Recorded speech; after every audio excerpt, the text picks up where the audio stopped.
Assalamu alaikum, dear student of class 10th. Today we will discuss about the lab process. अब इस topic को start करने से पहले कुछ बेसिक कंसेप्ट को समझते हैं. The things around us is basically living as well as non-living.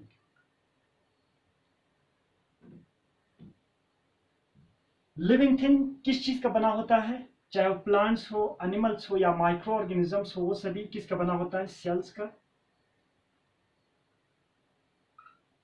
Sales का बना होता है. इसीलिए cell is the basic structural functional unit of life. ये हम किस में कहते हैं? सेल थ्योरी में, जो आप लोगों ने पढ़ा होगा 9th क्लास में. और जो नॉन लिविंग थिंग्स होता है बेसिकली ये बना होता है एटम्स का. एटम, इस कंसेप्ट को इंट्रोड्यूस किया गया 18th सेंचुरी में एक साइंटिस्ट ने जिसका नाम था डाल्टन. उस टाइम पे उसने बताया एटम जो है अनकटेबल है, इसको हम फर्दर कट नहीं कर सकते. और atom is the smallest particle of matter. Matter का ये सबसे छोटा पार्टिकल है जिसको हम फर्दर डिवाइड नहीं कर सकते. इसके बाद 19th सेंचुरी में दो तीन और साइंटिस्ट आए, इसमें मेनली जे थॉमसन, रदरफोर्ड. उन्होंने कुछ एक्सपेरिमेंट किया और इसके बाद उन्होंने बताया एटम कैन बी सब डिवाइडेड. एटम को हम फर्दर डिवाइड कर सकते हैं. क्यों? क्योंकि एटम के अंदर इलेक्ट्रॉन होता है, प्रोटॉन होता है, न्यूक्लियस होता है. ठीक है, इनके बेस पे. अब ये जो लिविंग ऑर्गेनिजम्स होता है on the basis of number of cells can be divided into two categories. Number 1, unicellular organisms. Unicellular organisms. And number 2, multicellular organisms.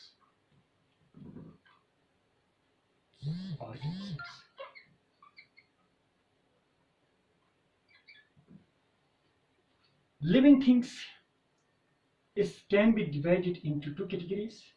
Yeah. Organism can be divided into two categories on the basis of number of cells. One is unicellular organism, another one is multicellular organism. Unicellular organism is made up of single cells. ये किसका बना होता है? Single cell का. और जितनी भी physiological जो एक्टिविटीज होते हैं, चाहे रेस्पिरेशन हो, डाइजेशन हो, एक्सक्रीशन हो, ये सब कहाँ पे होते हैं? सिंगल सेल्स में होते हैं. ठीक है. और जो मल्टीसेलुलर ऑर्गेनिजम्स होता है is made up of more than one cells. More than one cell का बना, इसको कहते हैं मल्टीसेलुलर ऑर्गेनिजम्स. अब देखो, किसी भी चीज को हम लिविंग या नॉन लिविंग में कैसे डिफरेंशिएट करते हैं. सपोज अगर कोई प्लांट, बिग प्लांट या बिग एनिमल, उसको हम इजीली डिफरेंशिएट कर सकते हैं. लेकिन कुछ ऑर्गेनिजम्स ऐसे हैं जो माइक्रोस्कोपिक है, बहुत स्मॉल है, छोटा होते हैं. अब उनको हम कैसे क्लासिफाई करते हैं वेदर दे आर लिविंग और नॉन लिविंग. इसमें कुछ कैरेक्टरिस्टिक फीचर्स होते हैं लिविंग थिंग्स का, उसको याद रखना आप लोगों को. Number 1, features of the living creature या living things. That is living things must show growth and development. पहला तो ग्रोथ एंड डेवलपमेंट शो करेंगे. दूसरा, मूवमेंट शो करेगा, एक जगह से दूसरी जगह मूव करेंगे. In case of animals, animal एक जगह से दूसरी जगह मूव करता है, लेकिन जो प्लांट्स होता है वो एक जगह से दूसरी जगह फिजिकली मूव नहीं करते, लेकिन वहां पे भी मूवमेंट्स होते हैं. किस तरह के? सपोज आप लोगों ने देखा होगा most of the plant bent होता है टुवर्ड्स द लाइट. तो ये एक किस्म के मूवमेंट है, ये बेंट हो रहा है लाइट की तरफ. और कुछ प्लांट्स के रूट ऐसे होते हैं जो वाटर की तरफ बेंट होते हैं. और कुछ प्लांट्स का पार्ट ऐसे होते हैं जो केमिकल की तरफ बेंट होते हैं. कुछ प्लांट ऐसे होते हैं जो टच, जहां पे भी किसी सरफेस से जब टच होते हैं वो उसकी तरफ क्या होता है? बेंट होता है. इसको कहते हैं मूवमेंट्स. फर्स्ट जो फीचर्स है ग्रोथ एंड डेवलपमेंट, दूसरा मूवमेंट्स, तीसरा लिविंग थिंग मस्ट नीड. इनको क्या चाहिए? एक तो फूड चाहिए, वाटर चाहिए और एयर चाहिए. और जो फिफ्थ, जो मोस्ट इंपॉर्टेंट जो फीचर्स है लिविंग क्रिएचर का या लिविंग थिंग्स का, वो करते हैं लिविंग ऑर्गेनिजम्स या लिविंग थिंग्स क्या करते हैं? रिप्रोडक्शन करते हैं, अपना नंबर बढ़ाते हैं, जो प्रेजेंस नहीं होता है नॉन लिविंग. ठीक है. अब इसके बाद देखो, फॉर एग्जांपल सपोज ये एक हमारे पास एक ऑर्गेनिज्म है, ये एक यूनिसेलुलर ऑर्गेनिज्म है. इस ऑर्गेनिज्म को जिंदा रहने के लिए इसको फूड की जरूरत है. अब इस फूड को ऑक्सीडाइज करने के लिए यहाँ पे ऑक्सीजन की जरूरत है। अब जब यहाँ पे वेस्ट प्रोडक्ट बनेंगे और यहाँ से जो एनर्जी रिलीज होगा उसको यूज करेंगे, ये सेल जो डैमेज हुआ है इसका कुछ पार्ट उसको रिपेयर करेंगे, ग्रोथ के लिए, डेवलपमेंट के लिए, मूवमेंट्स के लिए, रिप्रोडक्शन के लिए ये एनर्जी यूज करेंगे। और बाकी जो बचा कुचा जो अनडाइजेस्टेड जो पार्ट्स है उसको रिलीज करेगा सराउंडिंग एनवायरनमेंट में, और इस प्रोसेस को कहते हैं एक्सक्रीशन। इसको क्या कहते हैं? एक्सक्रीशन कहा जाता है। वेस्ट प्रोडक्ट को सराउंडिंग एनवायरनमेंट में क्या करते हैं? रिलीज करते हैं। और ये कंप्लीट जो प्रोसेस है, जितने भी जो फिजियोलॉजिकल जो एक्टिविटीज हो रहा है इस यूनिसेल्युलर ऑर्गेनिजम्स में, ये सब इंटेक एंड जो एक्सक्रीशन का जो प्रोसेस है ये सब किसके थ्रू होता है? सैंपल डिफ्यूजन के थ्रू होता है। What is mean by diffusion? Diffusion का मतलब होता है movements of molecules from higher concentrations to lower concentration. Second जो एग्जांपल है, सपोज ये हमारे पास कोई मल्टीसेल्युलर ऑर्गेनिजम्स है। क्या है? हमारे पास मल्टीसेल्युलर ऑर्गेनिजम्स है जिसके अंदर बहुत सारा सेल्स है, बहुत सारा टिश्यूज है, बहुत सारा ऑर्गन्स है और ऑर्गन सिस्टम है। सपोज ये हमारे पास एक मल्टीसेल्युलर ऑर्गेनिजम्स है। अब यहां पे जो यूनिसेल्युलर ऑर्गेनिजम्स था, इस सेल का सरफेस डायरेक्ट कांटेक्ट था एनवायरनमेंट से, सराउंडिंग एनवायरनमेंट में डायरेक्ट कांटेक्ट था, इसीलिए यहां पे जितनी जो प्रोसेस होता है वो सब क्या होता है? सिंपल डिफ्यूजन के थ्रू होता है। लेकिन यहां पे जो सेल्स है, ये सेल्स डायरेक्ट कांटेक्ट नहीं होता है सराउंडिंग एनवायरनमेंट के थ्रू, सराउंडिंग एनवायरनमेंट से डायरेक्ट कांटेक्ट नहीं होता है, इसीलिए इनको ऑक्सीजन भी चाहिए, फूड भी चाहिए, क्योंकि इसको ग्रोथ होना, डेवलप होना है, रिपेयर भी करना है और अपना नंबर भी बढ़ाना है, इसलिए इनको फूड भी चाहिए, ऑक्सीजन भी चाहिए। अब यहाँ पे फूड एंड ऑक्सीजन को पहुंचाने के लिए, ट्रांसपोर्टेशन के लिए, इन मल्टीसेल्युलर ऑर्गेनिज्म में कंप्लीट एक ट्रांसपोर्टेशन का मैकेनिज्म्स होता है। जैसे कि अगर हम ह्यूमंस में देखें तो हमारा ब्लड क्या क्या काम करते हैं? ट्रांसपोर्टेशन का काम करते हैं। ब्लड कैरी करते हैं food as well as oxygen को different part of the tissues में, जो टिश्यूज में सेल्स रहते हैं उन तक। ठीक है। अब यहां पे सपोज ये फूड है, इंटेक किया थ्रू गैस्ट्रोइंटेस्टाइनल ट्रैक्ट और रेस्पिरेटरी ऑर्गन्स के थ्रू इसने ऑक्सीजन को अंदर लिया, और यहां पे इस डाइजेस्टिव सिस्टम में या गैस्ट्रोइंटेस्टाइनल ट्रैक्ट में इसने इस फूड को ऑक्सीडाइज किया। ऑक्सीडाइज करने के बाद यहां से जो वेस्ट प्रोडक्ट है ये बाहर एलिमिनेट हो जाएगा, रिलीज हो जाएगा, और जो यहां से जो न्यूट्रिएंट है, it may be proteins, carbohydrate, fats, vitamin, water etcetera, इसको एब्जॉर्ब करेंगे, और ये एब्जॉर्ब करने के बाद कहां पहुंचेगा? ब्लड में आ जाएगा। ये ब्लड इसको कैरी करते हैं डिफरेंट सेल्स में, और उस डिफरेंट सेल्स में फूड के साथ ऑक्सीजन भी पहुंचते हैं, जिसकी वजह से वो वहां पे क्या होता है? ऑक्सीडाइज होता है और उस सेल को एनर्जी मिल जाती है। ठीक है।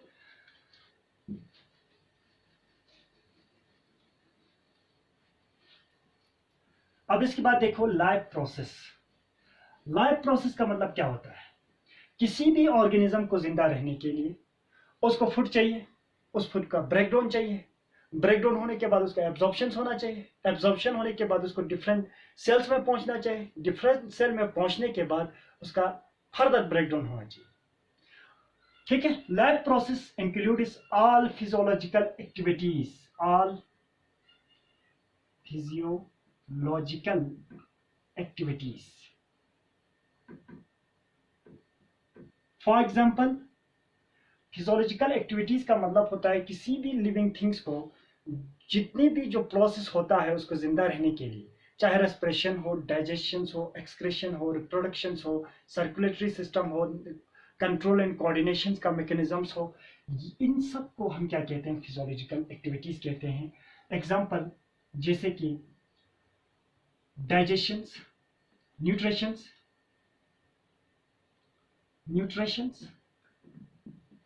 digestions, excretion, circulation, reproductions, control and coordination etcetera. इन सब को हम क्या कहते हैं? इन सब को हम कहते हैं लाइफ प्रोसेस। किसी भी इंडिविजुअल को जिंदा रहने के लिए ये सभी प्रोसेस जो होता है रिस्पॉन्सिबल होता है उसका जिंदा रहने के लिए। ठीक है, तो सबसे पहले हम डिस्कस करेंगे nutritions.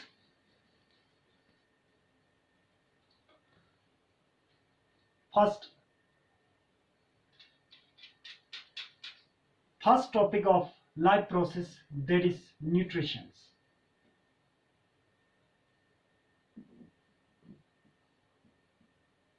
What is mean bye nutritions?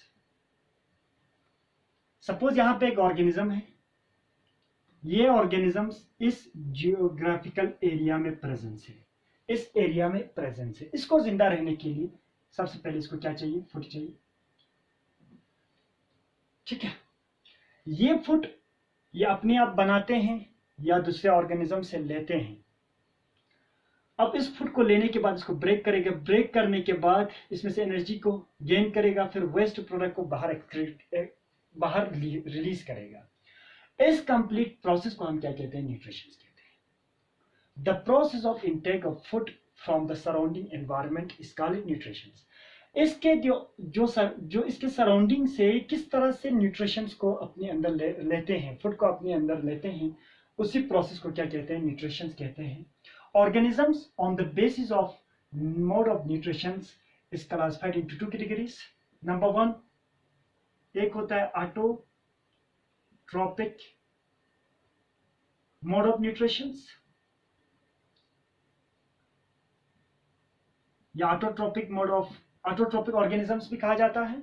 दूसरा होते हैं heterotrophic mode of nutrition.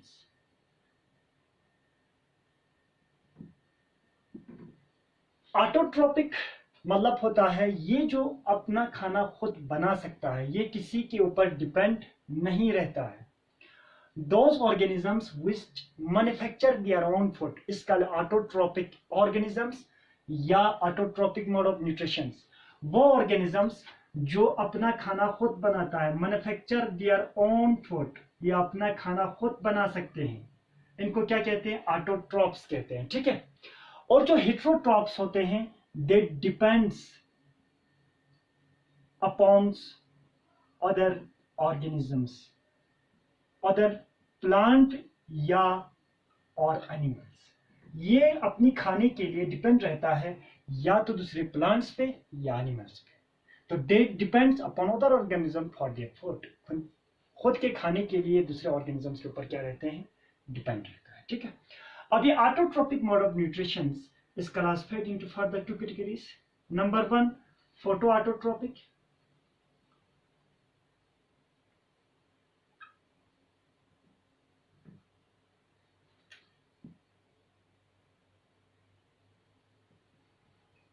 Photoautotropic mode of nutrition।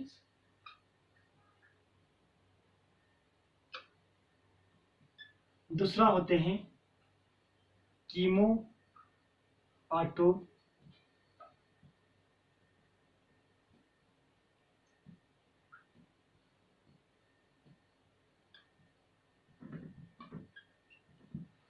autotropic mode of nutrition further classified into two categories on the basis of substance use it for manufacture their own food. One is photoautotropic, another one is chemoautotropic। photoautotropic organisms वो होते हैं जो light को use करते हैं खुद के खाना बनाने के लिए, और chemoautotropic organisms वो होते हैं जो केमिकल्स को यूज करते हैं अपना खाना बनाने के लिए। photoautotropic organisms जो है, example green plants. Green plants light को यूज करते हैं अपना खाना तैयार करने के लिए, और जो कीमो ऑटोट्रोपिक जो ऑर्गेनिजम्स होते हैं ये केमिकल्स को यूज करते हैं। कीमो मतलब क्या होते हैं? केमिकल्स को यूज करते हैं, केमिकल्स को यूज करते हैं, जैसे कि एग्जांपल ग्रीन सल्फर बैक्टीरिया। ठीक है, nutritions on the base of mode of nutrition, organism can be classified into two categories। One is autotrophs, another is heterotrophs। autotrophs का मतलब होता है जो अपना खाना खुद बनाते हैं। अब ये autotrophs फर्दर क्लासिफाई होता है दो कैटेगरीज में कि किस चीज को यूज करके अपना खाना बनाते हैं। एक वो होते हैं जो लाइट को यूज करके अपना खाना बनाते हैं, दूसरा वो होते हैं जो केमिकल्स को यूज करके अपना खाना बनाते हैं। जो लाइट को यूज करके अपना खाना बनाते हैं उनको हम क्या कहते हैं, फोटोऑटोट्रोपिक, जैसे कि बेस्ट एग्जांपल है ग्रीन प्लांट्स। और दूसरा जो कीमोऑटोट्रॉप्स है, केमिकल को यूज करके अपना खाना बनाते हैं।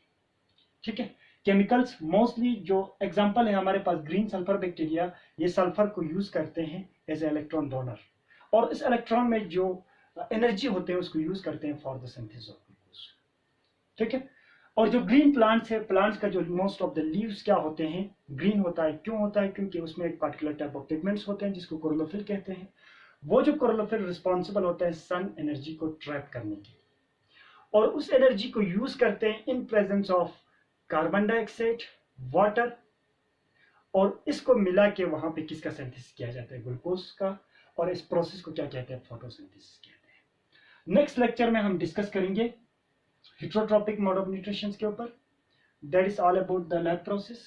Thank you very much.